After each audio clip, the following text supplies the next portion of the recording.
kiss my son. Kiss my son. Jaden, come on.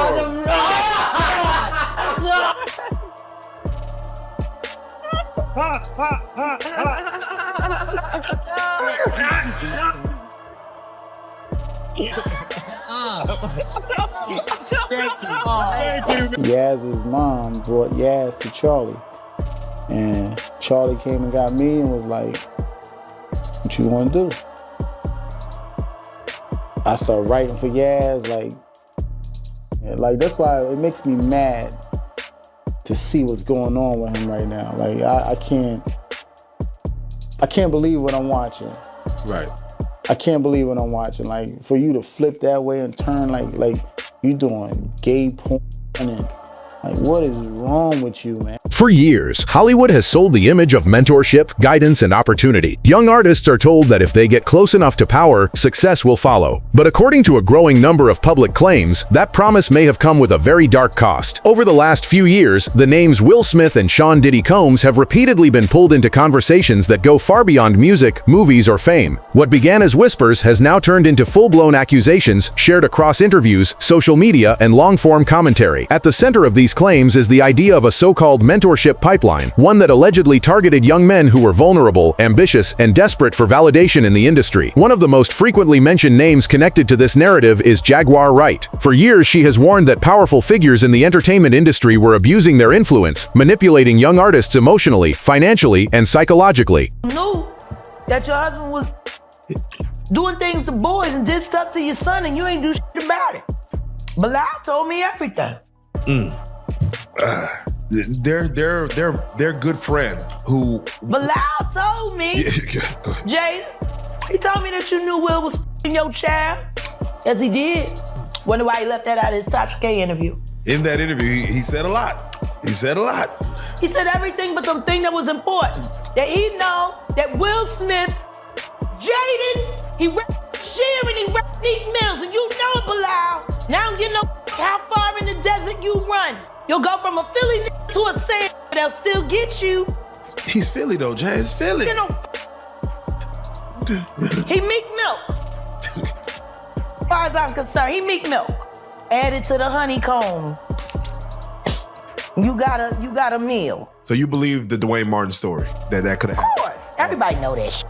Everybody knew they was just ain't nobody know Dwayne was folding him over like that, taking him to Pound Town. Bryshere Gray rose to fame quickly as a breakout star, celebrated for his talent and energy. But not long after gaining access to elite Hollywood circles, his career began to unravel. Arrests, mental health struggles, erratic behavior, and professional isolation followed. Supporters argue that his downfall was not random. They believe it began after his alleged exposure to powerful figures who promised mentorship. August Alsina's story followed a similar trajectory. Once viewed as one of R&B's most promising voices, his public image shifted dramatically after his involvement with Jada Pinkett Smith became public. August later described feeling emotionally broken, spiritually drained, and deeply affected by the relationship. While some dismiss this as personal turmoil, others believe his experience fits a much larger pattern, one where young men are pulled into elite circles, used and discarded. Critics argue that these situations weren't isolated. They claim there's a recurring cycle. Young men are introduced to powerful celebrities under the promise of guidance. They become emotionally dependent. Their boundaries are allegedly crossed, and once they are no longer useful, they are left behind.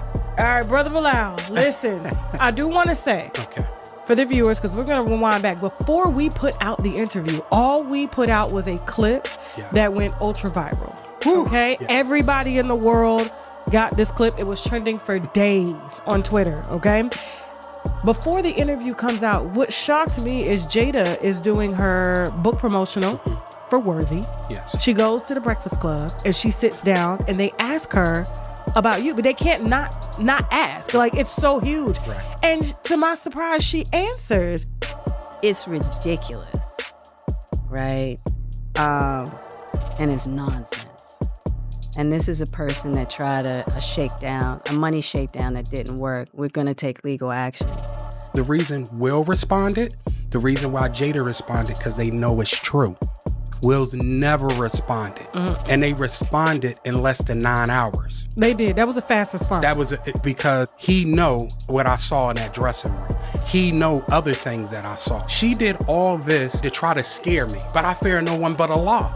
Jada, listen, In 2 weeks, if you don't sue me in 2 weeks, if Tasha K will have me, I'm back here and I'm dropping evidence. Period. You said I extorted you. You said as a money shakedown. You said a lot of things about me. And you know that the things that you said were untrue. Let's get into a little bit more of it. Jada runs Will. Period.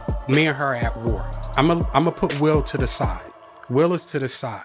Me and Jada, I will say this because I know you're watching. I know Karen Tense is watching. Who's Karen Tense? That is her PR person for years. Okay. Right?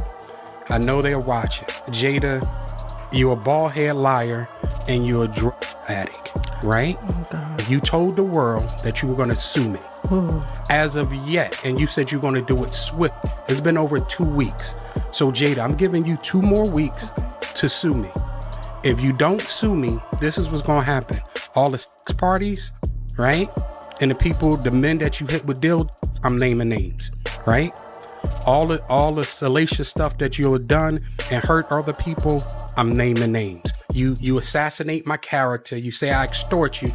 Well, extortion is criminal. Like, I would be in jail right now. That I think either Matt Damien was given for Ben Affleck. It was just a little gathering. They was at the Four Seasons. Will Smith and his sister and her husband, we were all sitting on this side of the room. Matt Damien, Ben Affleck, Jennifer Lopez, Puff, Will Smith, and Jada, and they were sitting on the other side of the room. So I know Puff so well. He stood up. When he stood up, and then he went like this, you know, like that. I went over towards him, and he said to me, he said, "Yo, I think Will and Jada is trying to scoop up Jennifer. I want you to stay close, because I'm going to snuff him."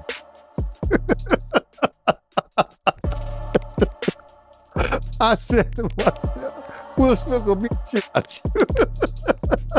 I don't think he could Will Smith. We sat down with Will and had a conversation due to the transformation from their marriage to life partnership that they've spoken on several times, and it, you know, not involving romanticism.